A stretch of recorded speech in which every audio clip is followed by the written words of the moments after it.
JST ऐं ॿियनि jobs जे लाइ ही जेको साइंस जो कोर्स आहे हुनखे हाणे अॻिते वधाईंदासीं। JST ऐं ॿियनि टेस्ट लाइ जेको ही साइंस जो कोर्स आहे हाणे हुनखे अॻिते वधाईंदासीं। सो इन साइंस जे कोर्स में पाण चोथों, पंजों ऐं छहों क्लास कंप्लीट करे चुका आहियूं, यानी बेसिक पंहिंजी तक़रीबन जेका उहा बेस थी चुकी आहे।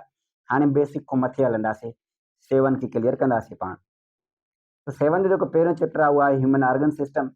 अॼु उहो पढ़ंदासीं, पाण इन डिटेल पढ़ंदासीं। सो थोरो अगरि ही लेक्चर लंबो थी वञे त बोर न थींदो, छो जो ही तमामु कीमती ऐं अहम लेक्चर आहे। हिन में 2 ऑर्गन सिस्टम पढ़ंदासीं पाण, हिकिड़ो डाइजेस्टिव सिस्टम, ॿियो रेस्पायरेशन सिस्टम, जेका बेस्ड आहिनि, जंहिंमां तमामु अक्सर तमामु घणा सुवाल ईंदा आहिनि। सो इन करे जेको आहे थोरो अगरि डिटेल में थी वञे, लेक्चर थोरो वॾो थी वञे त जेको आहे तव्हां बोर न थींदो, इन कंप्लीट लाज़मन ॾिसजो।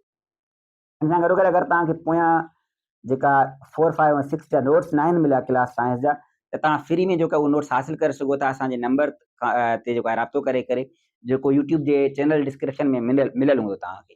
ऐं जे अगरि तव्हां ओॾे नथा वञणु चाहियो त तव्हांखे हिते कमेंट में, तव्हांखे हिन वीडियो जे कमेंट्स में पहिरियों कमेंट जेको आहे उन में तव्हांखे व्हाट्सएप ग्रुप जो लिंक मिली वेंदो, तव्हां उते वञी करे जॉइन कयो, त तव्हांखे इहे नोट्स फ्री में मिली वेंदा। सो हाणे असां अॻिते हलंदासीं, घणी देरि बि नथा कयूं, अॻे ई टॉपिक थोरो डिघो आहे। सो सभ खां अवल digestion. So what is digestion?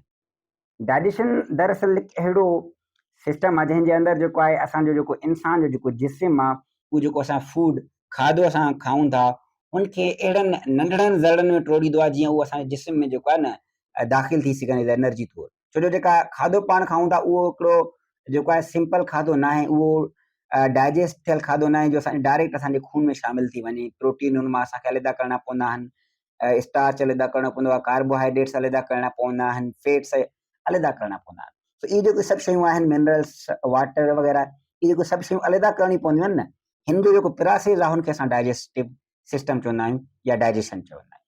So what is digestion? Digestion is the process of breaking down food into simple and diffusible molecules. अहिड़ा नंढड़ा ऐं डिफ्यूजिबल मॉलिक्यूल जेका असांजे खून में या असांजी बॉडी में जेका एब्ज़ॉर्ब थी वञे। जेका एब्ज़ॉर्प्शन थींदी आहे उहा नंढे आंड्रे में थींदी आहे, स्मॉल इंटेस्टाइन में, उहा अॻिते हली पाण पढ़ंदासीं। तो उम्मीद आहे तव्हांखे डाइजेशन समझ में अची वई हूंदी। त डाइजेशन आहे छा? डाइजेशन अहिड़ो सिस्टम आहे जंहिंजे अंदरि असांजो जेको जिस्म आहे उहे फूड खे, खाधे खे छा कंदो आहे, नंढे नंढे मॉलिक्यूल्स में टोड़ींदो आहे जीअं उहो डिफ्यूज़ थी सघे असांजे जिस्म जे अंदरि। हाणे अॻिते हलंदासीं, डाइजेस्टिव सिस्टम, डाइजेशन जेको आहे उहो कमु कीअं कंदी आहे, डाइजेस्टिव सिस्टम कमु कीअं कंदो आहे, हुनजे लाइ मां हिकिड़ी सीरीज़ ठाही आहे। बट उनखां पहिरें हिकिड़ी नंढड़ी ॿी जेका ॻाल्हि जेका मां ॿुधाइणु चाहियां तव्हांखे, उहा आहे हुनजा जेका आहिनि हिसा 2 आहिनि। कहिड़ा? हिकिड़ो हूंदो आहे एलिमेंट्री कैनाल, ॿियो हूंदो आहे एसेसरी ऑर्गन्स। हाणे एलिमेंट्री कैनाल डाइजेशन में हिकिड़ो हूंदो आहे, ॿियो हूंदो आहे एसेसरी ऑर्गन्स।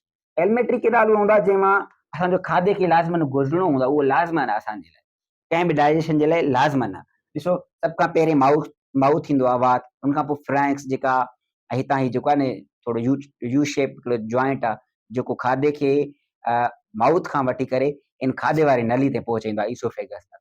तो इहो, उनखां पोइ ईसोफेगस पाण यानी खाधे वारी नली, स्टमक, स्मॉल ऐं लार्ज इंटेस्टाइन्स, इहे जेका आहिनि न लाज़मन हिस्सा आहिनि जितां खाधो गुज़रंदो आहे पाण। तो इनखे चवंदा आहियूं असां एलिमेंट्री कैनाल। उनखां पोइ आहिनि एसेसरी ऑर्गन्स, जेका माना इन खाधे खे हज़म थियण में मदद ॾियनि था। उहे एसेसरी ऑर्गन्स कहिड़ा आहिनि? मिसाल तौर पे टीथ आहिनि, लिवर आहे, गॉल ब्लैडर आहे, पेनक्रियास आहे। इहे जेका आहिनि सभु जा सभु असांजा एक्सेसरी ऑर्गन्स आहिनि। हाणे पाण डिटेल में पढ़ंदासीं त हिननि जो कमु छा आहे, हिननि जो कमु छा आहे, ऐं असांजो जेको खाधो आहे उहो डाइजेस्ट कीअं थींदो आहे। तो सभ खां अवल, सभ खां पहिरें जेको असांजो खाधो ईंदो आहे उहो माउथ में ईंदो आहे, वात में। माउथ में असांजी मैकेनिकल डाइजेशन बि थींदी आहे, केमिकल डाइजेशन बि थींदी आहे। हाणे तव्हां पुछंदा मैकेनिकल डाइजेशन छा आहे? मैकेनिकल डाइजेशन जो मतिलबु हूंदो आहे खाधे खे ज़ाहिरी तौरु नंढड़े नंढड़े हिसे में टोड़णु। जीअं असां चक पाईंदा आहियूं खाधे खे ॾंदनि सां, त असांजो जेको खाधो हूंदो आहे वॾो हूंदो आहे, नंढे नंढे ज़रड़नि में टुटणु शुरू थी वेंदो आहे। सो इहो जेको आहे मैकेनिकल डाइजेशन आहे, इहा माउथ में शुरू थींदी आहे। इन सां गॾोगॾु केमिकल डाइजेशन बि शुरू थी वेंदी आहे, छो जो असां जेको खाधो खाऊं था हुनमें डायरेक्ट स्टार्च बि मौजूदु हूंदो आहे, जेका सभ खां वॾी लेवल जी शुगर आहे। सो हुनखे असांजी जेका वात आहे उन मां हिकिड़े क़िस्म जी जेको आहे न लिक्विड मादो निकिरंदो आहे, जंहिंखे सलीवा चवंदा आहियूं। खून में एंजाइम्स हूंदा आहिनि, उहो हुनखे डायरेक्ट जेको आहे टोड़ींदो आहे ऐं नंढे नंढे ज़रड़नि में टोड़ण जी कोशिशि कंदो आहे, स्टार्च खे सिंपली ग्लूकोज़ वग़ैरह में।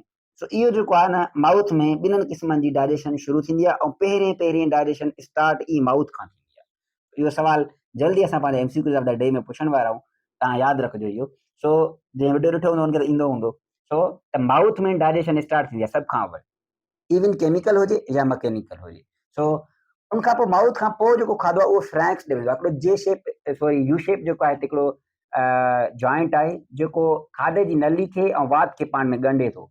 उनखां पोइ उहो उनजे ज़रिए ईसोफेगस ॾे वेंदो आहे। जेको ईसोफेगस आहे इहो छा आहे, इहो ईसोफेगस जेको आहे इहो फूड पाइप आहे। हिन जो ॿियो नालो असां जेको आहे इनखे फूड पाइप बि चवंदा आहियूं। So this is also called food pipe. इहो बि थी सघे थो, सिर्फ़ु नालो पुछी सघनि था त हिनखे ॿियो छा चवंदा आहियूं पाण। सो इहो बि तव्हांखे अचणु खपे त हिनखे असां फूड पाइप चवंदा आहियूं। सो माउथ खां फूड पाइप में वेंदो आहे। हाणे फूड पाइप जो कमु सिंपल आहे, उनजो कमु छा आहे, सिंपल आहे त खाधे खे पेट ताईं पहुचाइणु, स्टमक ताईं पहुचाइणु। सो इहो हिन जो कमु आहे। माउथ में मैकेनिकल ऐं केमिकल डाइजेशन थिए थी, पर हिन खां ॿिया हिते विच में ॿ नंढा ॿिया उज़वा हूंदा आहिनि जेका हिते इन में मां न लिखिया आहिनि, हिते लिखिया आहिनि। हिकिड़ो फ्रैंक्स, ॿियो एपिग्लॉटिस। सो फ्रैंक्स त मां तव्हांखे ॿुधायो इहो यू शेप जेको आहे हिकिड़े क़िस्म जो थोरो जॉइंट आहे जेको कनेक्ट करे थो वात खे असांजे जेको आहे फ्रैंक्स सां, खाधे जी नली सां। बट हिते हिकिड़ो ॿियो आहे एपिग्लॉटिस, नंढो जेको आहे हिकिड़ी एतिरो जेको आहे ग्लैंड आहे जेको छा कंदो आहे, खाधे खे साह वारी नली में वञण खां रोकींदो आहे। मतिलबु पाण खाधो खाईंदा आहियूं न त उहो साह वारी नली खे बंदि करे छॾींदो आहे, जीअं खाधो जेको आहे उहो डायरेक्टली काॾे वञे, पंहिंजी जेका हुनजी उहो सही रस्तो आहे ओॾे वञे, न कि उहो साह वारी नली में वञे।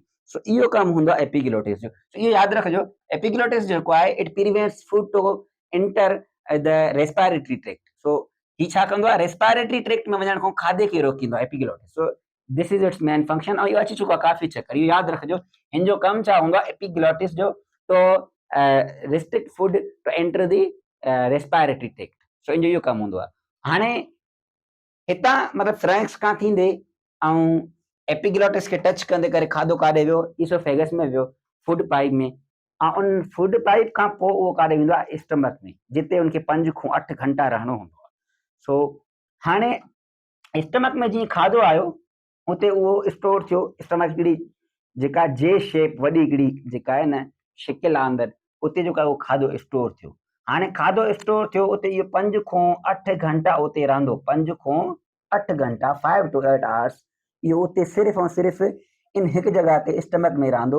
हाणे स्टमक में थींदो छा आहे, स्टमक में गैस्ट्रिक जूस ईंदो आहे, गैस्ट्रिक जूस। हाणे हिते मां लिखां थो इहो जेकियूं एक्स्ट्रा शयूं आहिनि, गैस्ट्रिक जूस ईंदो आहे। हाणे गैस्ट्रिक जूस एक्चुअली हूंदो छा आहे, स्टमक जूं जेकियूं वाल्स आहिनि उहे इहो रिलीज़ कंदियूं आहिनि गैस्ट्रिक जूस। हाणे गैस्ट्रिक जूस में छा छा हूंदो आहे, गैस्ट्रिक जूस में पाणी हूंदो आहे, वाटर गैस्ट्रिक जूस में। उन सां गॾु गैस्ट्रिक जूस में HCl हूंदो आहे, हाइड्रोक्लोरिक एसिड, ऐं उन सां गॾोगॾु जेको आहे एंजाइम्स हूंदा आहिनि। पाणी छा कंदो आहे, खाधे खे नरम कंदो आहे, कुझु आलो कंदो आहे। उन सां गॾु जेको HCl आहे न, उहो छा कंदो आहे, हार्ड जेको फूड आहे असांजो उनखे सॉफ्ट कंदो आहे बिल्कुलु। मतिलबु HCl वैसे बि तव्हां ख़बर आहे त पंहिंजो जेको आहे उहो तेज़ाब आहे हिकिड़े क़िस्म जो। उहो छा कंदो आहे, फूड खे जेको असांजो खाधो खाधोसीं उनखे बिल्कुलु नरम करे छॾींदो आहे। ऐं उनखां पोइ उहे जेका एंजाइम्स आहिनि उहे उनमें कुझु जेका माना अञा वॾा मटेरियल जीअं स्टार्चिस वग़ैरह या फैट्स मौजूदु आहिनि उन्हनि खे सिमालिसन में तोड़ण जी कोशिशि कंदा आहिनि। सो इहो जेको आहे पंहिंजे पेट में यानी स्टमक में इहा शइ थींदी आहे, गैस्ट्रिक जूस रिलीज़ थींदो आहे। हाणे हिते हिकिड़ी ॻाल्हि मूंखे जेका विसरी वई उहा छा आहे, जंहिं महिल खाधो माउथ में असां चॿाड़ींदा आहियूं ऐं उहो सिलिवा सां उहो जेको आहे हिकिड़ो क़िस्म जो नरम थी वेंदो आहे कुझु थोरो, हुनखे असां बोलस चवंदा आहियूं। उनखे चवंदा आहियूं BOLUS, बोलस। सो इहो उन खाधे खे नालो ॾींदा आहियूं जेको कुझु सेमी सॉलिड चऊं, अञा सॉलिड हूंदो आहे पर काफ़ी हद तक जेको आहे थोरो थोरो नरम थी चुको हूंदो आहे असांजे वात में चॿाड़ण जे करे ऐं सिलिवा जे करे। सो हुनखे असां बोलस चवंदा आहियूं। हाणे बोलस जॾहिं एसोफेगस जे ज़रिए फूड पाइप जे ज़रिए स्टमक तक पुॻो, उते जेको आहे उनखे गैस्ट्रिक जूस मिलियो जंहिंमें पाणी HCl एंजाइम्स हुया ऐं 5 खां 8 घंटा उहो उते रहियो मौजूदु हिकु जॻह ते, हुनमें HCl सां गॾु एंजाइम सां ऐं पाणी सां गॾु, त उहो उते बिल्कुलु नरम थी वियो। एतिरो नरम थी वियो जो उनखे असां हाणे लिक्विड चवंदासीं, सेमी लिक्विड चवंदासीं, न कि सॉलिड। उहो बिल्कुलु लिक्विड फॉर्म में अची वियो आहे नियरली। सो उन नियरली लिक्विड फॉर्म खे असां छा चवंदा आहियूं, चाइम, CHYME। हाणे ॾिसो ही हुयो खाधे जो सफ़र किथां खां, माउथ खां वठी करे स्टमक ताईं, बुलस खां वठी चाइम ताईं। सभ खां पहिरियों हार्ड हुयो जंहिं महिल असां खाधो खाधोसीं उनखे माउथ बुलस में आयो, मतिलबु उनखे कुझु जेको आहे नरम कयईं। उनखां पोइ ईसोफेगस फ्रैंक्स ऐं एपिग्लॉटिस खां थींदो। ईसोफेगस जे ज़रिए जेको आहे उहो स्टमक ताईं पहुतो, हुते 8 घंटनि जी जेको आहे इंतज़ारी खां पोइ उहो चांहि में कन्वर्ट थी चुको। हाणे खाधो काफ़ी नंढे दरनि में टुटी चुको आहे ऐं पंहिंजो जेको आहे उनमें जेको मौजूदु एनर्जी आहे या जेका शयूं आहिनि जीअं प्रोटीन थी वियो, कार्बोहाइड्रेट्स थी विया, उहे काफ़ी जेको आहे हद तक जेको आहे उहे एब्ज़ॉर्ब करण जी शिकिल में अची चुका आहिनि। त हाणे हाज़मे जो अमल शुरू थींदो, मतिलबु असली हाज़मे जो अमल जेको आहे उहो पोइ शुरू थींदो आहे। हाणे हितां जेको उहो चांहि मां उहो काॾे वेंदो, उहो सिधो स्मॉल इंटेस्टाइन ॾे वेंदो। हाणे स्मॉल इंटेस्टाइन ॾे जीअं वेंदो त हुनखे उते पेनक्रियाटिक जूस मिलंदो। हुनखे मिलंदो स्मॉल इंटेस्टाइन में, पहिरियों हुनखे मिलियो गैस्ट्रिक जूस काथे, जे शेप पंहिंजो जेको आहे स्टमक में। हाणे हुनखे स्मॉल इंटेस्टाइन में हुनखे छा मिलंदो, स्मॉल इंटेस्टाइन में हुनखे मिलंदो पेनक्रियाटिक जूस।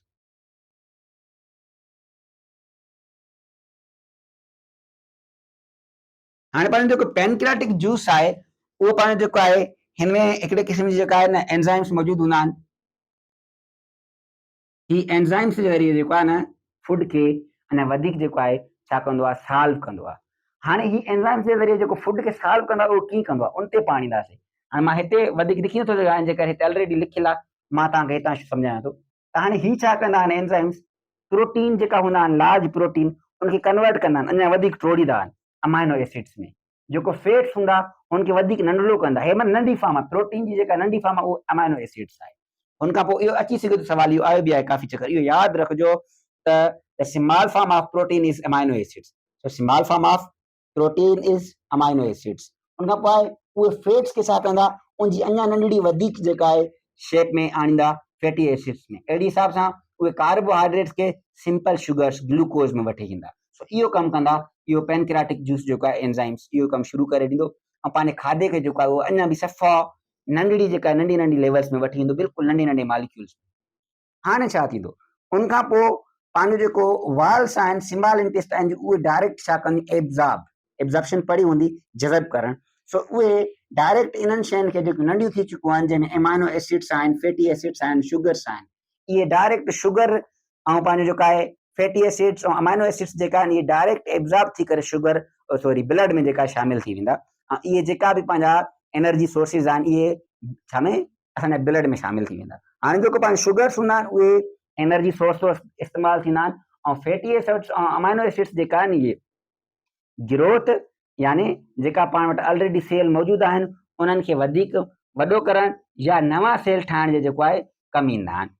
अमाइनो एसिड्स ऐं फैटी एसिड्स, कार्बोहाइड्रेट्स जेका शुगर आहे उहा एटीपी एनर्जीज़ जेका हूंदी आहे उनमें जेको आहे उहे इस्तेमालु थींदा आहिनि। एनर्जी जंहिंजे ज़रिए असां घुमूं फिरूं था, ॻाल्हायूं था, सभु कमु कयूं था, शुगर्स उनमें कन्वर्ट थी वेंदो आहे।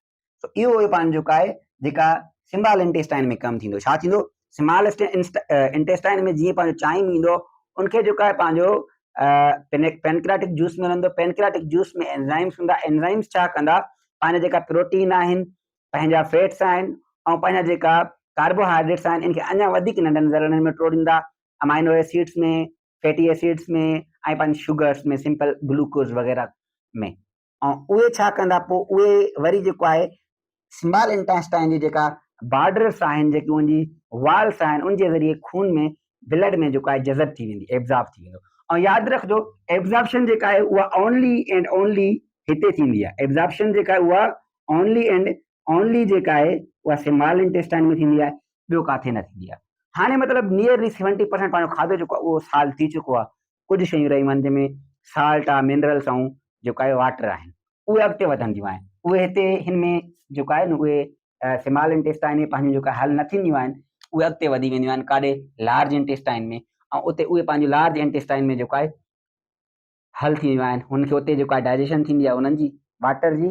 यादि रखिजो बाक़ी सभु शयूं पोइ हिते थींदियूं, अमाइनो एसिड्स मतिलबु जंहिंमें प्रोटीन ऐं पंहिंजा फैट्स एंड कार्बोहाइड्रेट्स उहे स्मॉल इंटेस्टाइन में थी विया। हाणे इहा शइ सवाल थी सघे थो, स्मॉल इंटेस्टाइन में हेठनि मां कहिड़ी न हूंदी आहे शइ या एब्ज़ॉर्ब न थींदी आहे। हुनमें तव्हां साल्ट, मिनरल ऐं पंहिंजे वाटर जे बारे में ॿुधाईंदा हुआ। सो साल्ट, मिनरल ऐं वाटर जेका आहिनि उहे किथे डाइजेस्ट थींदा आहिनि, लार्ज इंटेस्टाइन।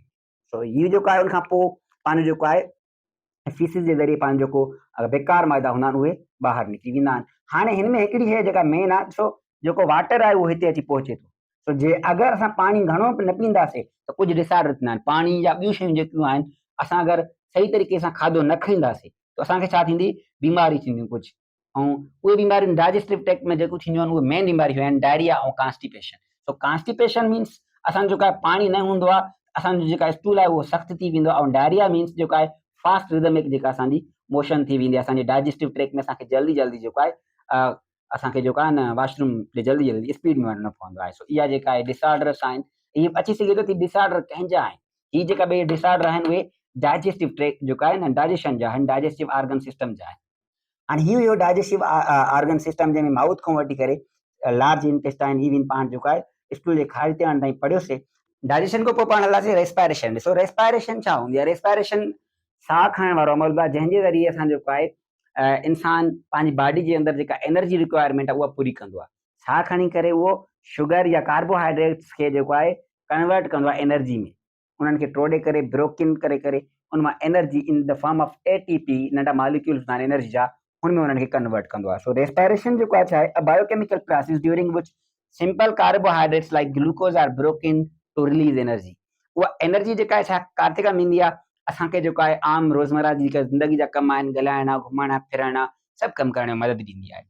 तो हाणे जेको रेस्पायरेशन आहे इन में ऐं सिर्फ़ु ब्रीदिंग में there is a lot difference, इहा ॻाल्हि यादि रखिजो। सो कॾहिं कॾहिं इहो सवाल अक्सर ईंदो आहे ऐं अक्सर माण्हू कॾहिं कॾहिं ग़लति करे ईंदा आहिनि। उनजी वजह छा आहे? उनजी वजह इहा आहे उनखे इन शइ जी ख़बर न हूंदी आहे। हाणे रेस्पायरेशन बायोकेमिकल प्रोसेस आहे, हिन में असांजी जेका आहे हिकिड़ो केमिकल प्रोसेस थींदो आहे जंहिंमें असांजी जेका आहे न ग्लूकोस या कार्बोहाइड्रेट्स उहे ब्रेकिंग डाउन थींदा आहिनि, असांखे एनर्जी रिलीज कंदा आहियूं, जंहिंमें कार्बन डाइऑक्साइड ऐं ऑक्सीजन जो बि जेको आहे एक्सचेंज थींदी आहे। बट ब्रीदिंग सिंपल साह खणण आहे, जंहिंमें असां ऑक्सीजन अंदरि विझीसीं ऐं कार्बन डाइऑक्साइड ॿाहिरि कढीसीं, बसि इनखे ब्रीदिंग चवंदा आहियूं। इहो असांजो मैकेनिकल प्रोसेस आहे, इहो असांजो जेको आहे न फिज़िकल प्रोसेस आहे। हिन में असांजे केमिकल प्रोसेस नथो अचे। जेको सिर्फ़ु साह खणण वारो अमल आहे उहो असांजो जेको आहे न फिज़िकल प्रोसेस आहे। रेस्पायरेशन में छा कंदा आहियूं? असां साह खणंदा आहियूं ऐं उहा साह खणण जेको ऑक्सीजन वञी करे फेफड़नि में एल्वेलीज़ में वञी वरी उहा जेको आहे कैपिलरीज़ में वञी करे उहा एंडिंग तक हर सेल तक पहुचंदी आहे ऐं हर सेल में हिकिड़ो केमिकल रिएक्शन थींदो आहे जंहिंजे ज़रिए उहा ऑक्सीजन इस्तेमालु थी वेंदी आहे, कार्बन डाइऑक्साइड मिलंदी आहे, वरी उहा कार्बन डाइऑक्साइड खणी करे फेफड़नि ते पुॼंदा आहिनि, वरी एल्वेली वापसि जेका आहे उहा असांखे ॿाहिरि कढंदी आहे उहा कार्बन डाइऑक्साइड। इहो प्रोसेस रेस्पायरेशन हूंदो आहे। इनखे सम्झंदासीं सही तरीक़े सां डिटेल में अचो। सभ खां पहिरियों त इहो शुरू खां थींदो आहे नॉस्ट्रिल्स खां, मतिलबु नासनि खां। सो मूंखे इहो लफ़्ज़ पहिरें ऑकवर्ड लॻे पियो, पर हितां शुरू थींदो आहे नक खां, नासनि खां।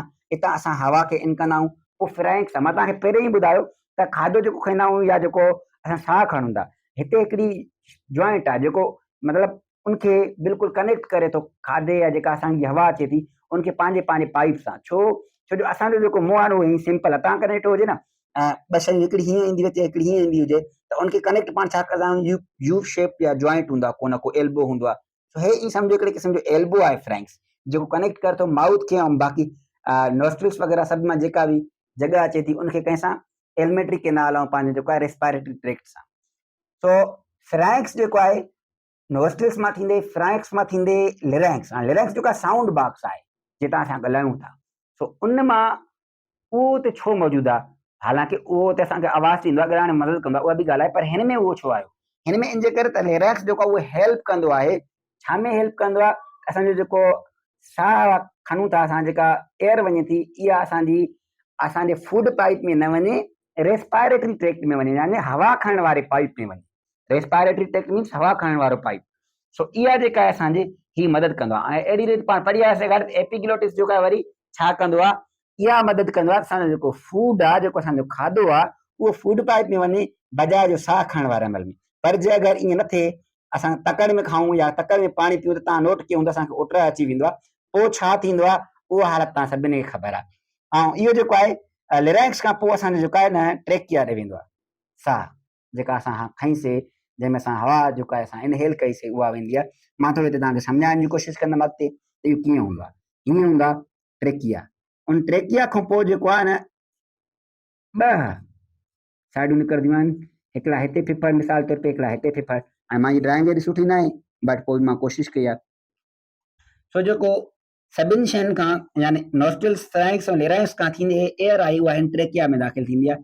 सिंगल पाइप हूंदो आहे, बट इहो अॻिते वञी करे थोरो विरहिजी वेंदो आहे ॿिनि में, छो जो असांजा कमु करण लाइ असांखे न वधीक ऑक्सीजन इनहेल करण जी ज़रूरत पवंदी आहे। हिकिड़ो उज़वो कमु नथो करे सघे, ॿिनि खे असांखे करणी पवंदी आहे, ॿिनि उज़वनि जी। इन करे उहो जेको आहे पंहिंजो ॿिनि हिसनि में विरहिजी वेंदो आहे, हिकिड़ो हिन साइड लेफ्ट ऐं ॿियो और राइट साइड।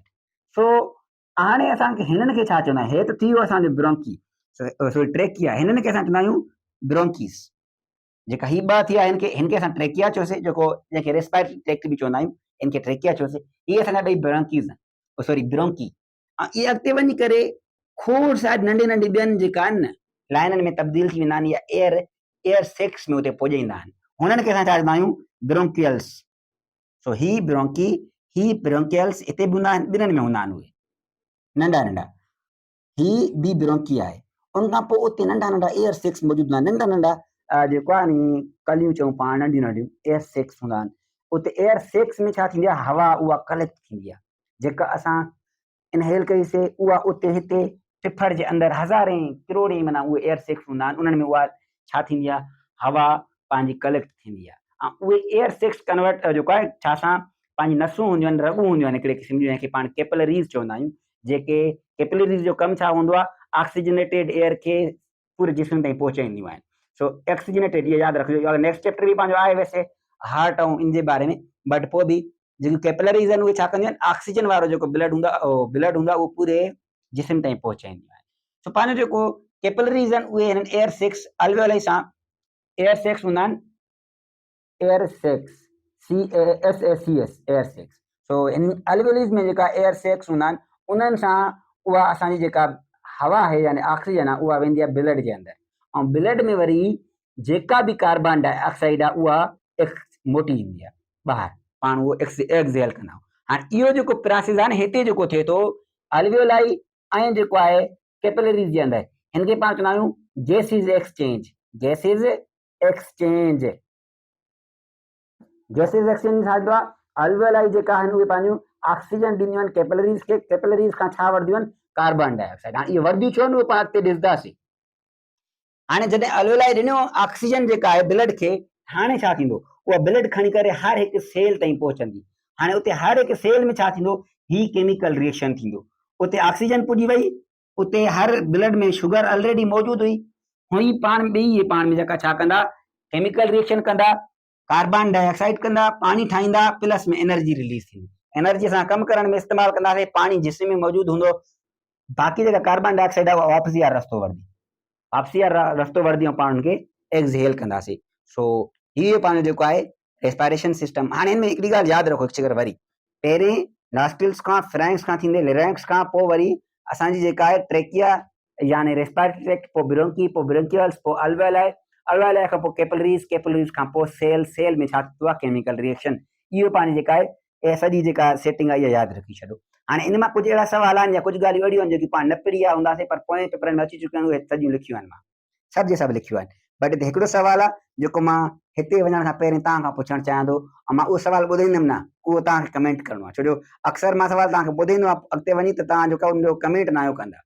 सो हाणे हिते जेको स्मॉल इंटेस्टाइन आहे, मां उहो तव्हांखे पढ़ाए आयो आहियां ऑलरेडी, त स्मॉल इंटेस्टाइन में छा छा थींदो आहे, पर स्मॉल इंटेस्टाइन जी लेंथ घणी हूंदी आहे, इहो कमेंट कयो तव्हां। स्मॉल इंटेस्टाइन जी अगरि तव्हांखे नथो अचे, गूगल ते सर्च करे करे कमेंट कयो, नो इशू, बट तव्हां कमेंट कंदा तव्हांखे यादि रहिजी वेंदो।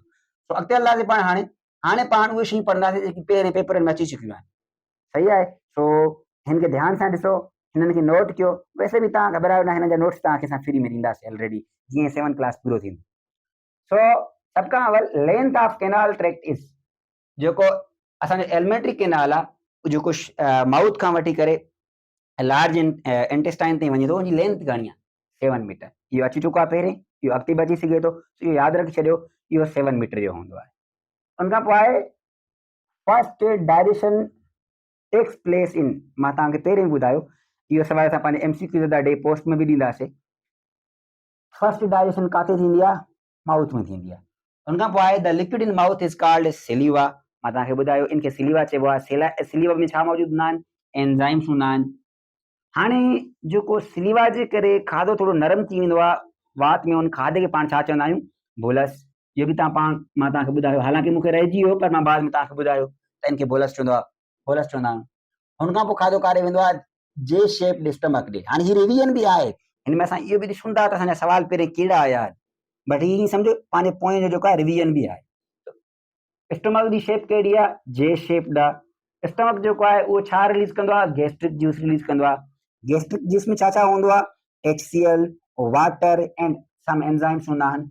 उन खां पोइ केमिकल डाइजेशन शुरू थींदी आहे काथे? पानी जेका आहे सभ खां अवल उहा स्मॉल इंटेस्टाइन में 8 घंटा खाधो हिते रहंदो आहे, पोइ खाधो काॾे वेंदो आहे? पंहिंजो जेको आहे उहो स्मॉल इंटेस्टाइन ॾे। पर हुन खां पहिरीं चए थो chemical digestion of protein started by gastric juice. हाणे प्रोटीन जेका आहिनि, लार्ज जेका प्रोटीन हूंदा आहिनि उहे कन्वर्ट थींदा आहिनि स्मॉल प्रोटीन्स काथे? उहे पंहिंजा स्टमक में थींदा आहिनि गैस्ट्रिक जूस जे ज़रिए। हाणे 8 घंटा खाधो काथे रहियो? स्टमक में रहियो। हाणे उहो इज़ी नंढड़ो ऐं सफ़ा लिक्विड शेप में अची वियो, उनखे पाण छा चवंदासीं? चांहि। सही आहे। उनखां पोइ अॻिते हलंदासीं पाण। हाणे जेको इहो चांहि मां उहो काॾे वियो? सिधो सिधो स्मॉल इंटेस्टाइन ॾे। हाणे बाइल हिकिड़े क़िस्म जो मादो आहे जेको लिवर सीक्रेट कंदो आहे, जेको लिवर मां निकिरंदो आहे ऐं उहो असांजे जेका आहे न बाइल खाधे खे हज़म करण में मदद कंदो आहे। सो बाइल काथो ईंदो आहे? इहो सवाल अक्सर तमामु घणो चकर अची चुको आहे त बाइल खे सीक्रेट केरु कंदो आहे? बाइल खे केरु ठाहींदो आहे? लिवर। बट बाइल जेको स्टोर थींदो आहे उहो काथे थींदो आहे? लिवर जेको नंढड़ो पार्ट आहे, गाल ब्लेडर हुनखे चवंदा आहियूं। सो स्टोर्ड बाय गाल ब्लेडर। हुन खां पोइ हाणे मां हिते सभु सवाल लिखी न पियो सघां, जॻह थोरी हुई, इन जे करे मां सेटिंग ठाहिया मूंखे। त पैनक्रियाटिक जूस हूंदो आहे स्मॉल इंटेस्टाइन में, सभ खां अवल ईंदो आहे। हुनमें एंजाइम्स हूंदा आहिनि ऐं उहो स्मॉल इंटेस्टाइन में छा कंदो आहे? प्रोटीन्स, फैट्स ऐं कार्बोहाइड्रेट्स खे छा कंदो आहे? सॉल्व कंदो आहे, या ईअं चऊं पाण हज़म कंदो आहे, डाइजेस्ट कंदो आहे। हाणे उहो डाइजेस्ट कीअं कंदो आहे? उहो डाइजेस्ट प्रोटीन खे अमाइनो एसिड में कंदो आहे, नंढो नंढो दड़ो आहे प्रोटीन जो अमाइनो एसिड। फैट्स के फैटी एसिड्स में कंदो आहे, फैट जो बि नंढे में नंढो दड़ो कहिड़ो आहे? Fatty acids. उन खां पोइ कार्बोहाइड्रेट खे शुगर में कंदो आहे, कार्बोहाइड्रेट्स जा जेका नंढा नंढा दड़ा आहिनि शुगर ऐं ग्लूकोज़ आहिनि उन्हनि खे उन्हनि में कन्वर्ट करे छॾींदो आहे। हाणे हे थी वई काथे? स्मॉल इंटेस्टाइन में। इहे सवाल अची सघनि था, स्मॉल इंटेस्टाइन में कहिड़ी शइ छा में तब्दील थींदी आहे? प्रोटीन छा में तब्दील थी वेंदो आहे?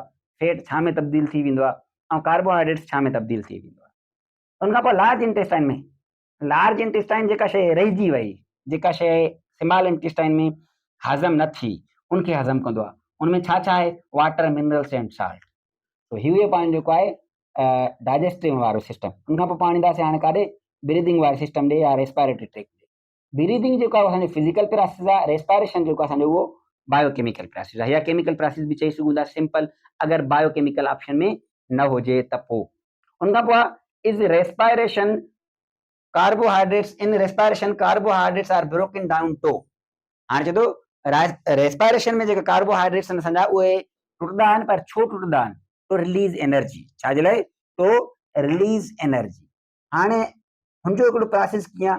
ट्रेकिया, ट्रेकिया खां पोइ ब्रोंकी, ब्रोंकी खां पोइ ब्रोंकियल्स, पोइ अल्वेलाई, अल्वेलाई खां पोइ कैपिलरीज़, कैपिलरीज़ खां पोइ सेल्स, सेल खां पोइ पोइ ही केमिकल रिएक्शन, वरी पोइ वापसी सेम तरीक़े सां वरी गैसिस एक्सचेंज थींदियूं आहिनि। कार्बन डाइऑक्साइड जेको आहे अल्वेली खणी करे वठंदी आहे कैपिलरीज़ खां, ऐं ऑक्सीजन अल्वेलाई जेको आहे उहा कैपिलरीज़ खे ॾींदी आहे। तो चए थो गैसिस एक्सचेंज बिटवीन, गैसिस काथे एक्सचेंज थींदी आहे? अल्वेलाई ऐं ब्लड कैपिलरीज़ में। इहो अहम सवाल आहे, इहो अक्सर अची चुको आहे। त एयर सेक्स खे छा चइबो आहे? ही सवाल एयर सेक्स आर कॉल्ड, ही सवाल काफ़ी चकर आयो, मां लिखियो न आहे हिते, मूंखां रहिजी वियो आहे। Air sacs are called, air sacs are called alveoli, पोइ ही लिखियल आहे पंहिंजो, सही आहे, अल्वेलाई। सो इहो बि सवाल अक्सर चकर अची चुको आहे। चए थो blood transfer oxygen to dash, चए थो ब्लड ऑक्सीजन खे काॾे ट्रांसफर कंदो आहे? सेल्स ॾे, जिथे पंहिंजी जेका ही थींदी आहे केमिकल रिएक्शन थींदो आहे, असांखे एनर्जी मिलंदी आहे। सो वधीक अहिड़ी वीडियोज़ लाइ सब्सक्राइब कयो सिंधी सर खे। हाणे मां बि थकी पियो आहियां, जो वधीक ॻाल्हायां आख़िर में कुझु तमामु डिघो थी वियो।